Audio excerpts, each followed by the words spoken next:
Alright, this is going to be a three-part commentary on a practice game that I actually played with Mr. Big Mark Takamura. And I actually wanted to talk about this game because I've played quite a few practice games with him, maybe about 20 or so. He's taken games off of me mostly through timings, 4-gating me or kind of 7-gate all-inning or something like that. But this was probably the first really long game that we've played. Normally when I beat him, I also take some sort of a mid-game timing, kind of like the 20 roach max or like muta harass into just like building up too big of a death ball. And yeah, this is definitely the first really late game we've had. And I wanted to talk about it because I actually thought he played extremely well. Well, actually recently, I've told people before that I think this is my best matchup. I do understand it the best. But I think I've actually started struggling a lot with it because Protoss players are getting a lot better with it. And the old styles are actually starting to kind of be blind countered. And I'm starting to see a lot more newer revamped styles. And they kind of are... I wouldn't say cheesy, but they all look so similar to me that I haven't exactly figured them out. And a lot of them involve taking this third base really, really early. So we are going to be watching that. And we are going to be watching Mark's execution, my execution, this very, very late game, and the small mistakes that either of us make, or I guess we should say bigger mistakes, but the mistakes that come throughout the game. I also want to preface this by saying that I don't mean my comments negatively towards either of us, but you do have to realize that Mark is a diamond Protoss, whereas I'm a medium master Zerg, so general convention would be I should crush him. And he literally comes basically one mistake away from winning this game, in my opinion. I mean, he played well enough to win this game. So I told him that if he plays like this every late game PvZ, I don't see him ever losing late game PvZ at his level. I think if he can survive and he does what he's doing, he can.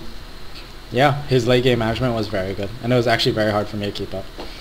So I did make some mistakes that, kind of let him into the game, but overall, his management was very, very, very good.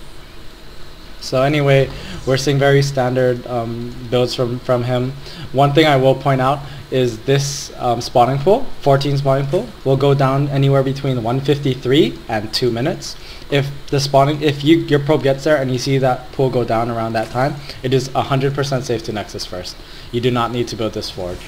A lot of people will kind of blindly build this forge because, on the ladder there is a lot of cheese and it's kind of like pointless to lose to stuff like that. But if you 9 scout, I think your probe will get there in time that you don't have to just blindly open with this forge. I'm not too sure, but that's around the time you want to be looking for. So like between 153 and 2 minutes, you can Nexus first. If the pool is already up when you see it, you have to forge. But yeah, let's go on with this game. You can see it's already standard gasless fast expand 3 hatch. You can see him going for a fast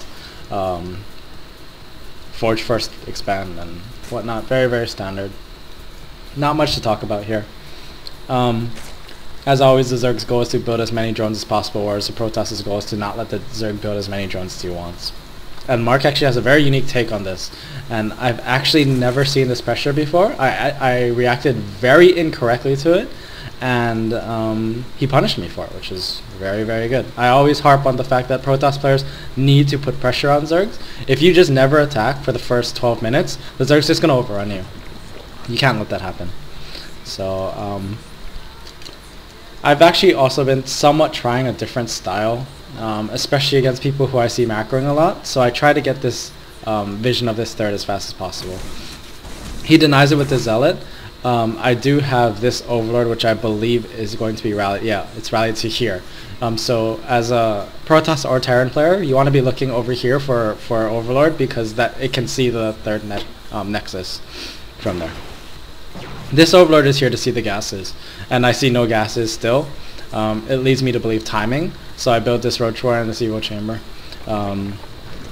just in case he does some sort of like a 4-gate pressure or a 7-gate all-in or something like that. I will note the one thing that I don't do, that I almost always do, is I Overseer Scout. And for whatever reason, I did not Overseer Scout this game, and it really hurt me. But seeing this pylon is really big. It, to me, indicates pressure, and you can already see Zerglings coming. You can also see a spine, because I'm not exactly sure what kind of pressure is coming. The fact that he didn't cancel this pylon means to me that pressure is definitely coming. So here we go. I'm actually really worried about maybe like a +1 zealot timing, like mass zealots. So that's why the spine is up. If it's like 8 zealots with +1 walking in here, I'm just going to get shredded, so I kind of need the spine. Now this Stalker Warp In was very strange to me. It almost acts like 7-gate all-in or something, even though this is too few units for it to be a 7-gate all-in. It's a strange amount. It's strange for any Zerg to see this many Stalkers. Most Protoss players will this will be zealots, because they need to use their gas for something else like teching or defense. And then you see behind this he takes this nexus, which if I had been looking at the minimap, I could have probably just cranked units and punished it, but I hadn't noticed it until slightly too late. So yeah, he gets these 3 cannons and this wall up here, which is very good for him. So let's see. From here, I decide to drone. I feel like he's probably gonna leave me alone, and I get my gases, because I want to go kind of heavy Infester from here. Infesterling is my goal with upgrades, so I think I should be, yeah, there's my second Evo Chamber. So that's basically what I'm aiming for at this moment in the game. You can see even more drones coming out, because my big problem is going to be gas and not minerals. So let's see, do I even have an infestation pig going? Wow, that's kind of bad. I think that's late. Yeah, so this is really late. That actually might have hurt me as well. And here I'm going to scout his third, because I finally see it up, and yeah, it's too late already. I can't really put pressure here. I tried to poke the front, but he walled it in completely. I like that. Very smart on his part. If I had committed to everything, like all units, instead of, I think I built something like 16 drones in this period. Yeah, I'm going to go all the way up to 80-something drones.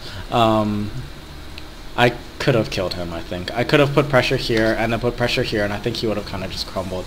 And that's generally what I will do, but I've been trying this new style, which is kind of getting a really quick hive, trying to get to Brood Lords really quickly off of a Ling Infester based army, and putting pressure with Ling Infester. But because this infestation pit is so late, it kind of screws me. And right around 12:15, I'm going to stop this and go on to part 2. So that basically talks about the early game, what's going on, why I built these units, and what my strategy is, whereas he had taken a third base, which is very good for Protoss, and he's setting up for his late game. So I will start part 2 in a jiffy.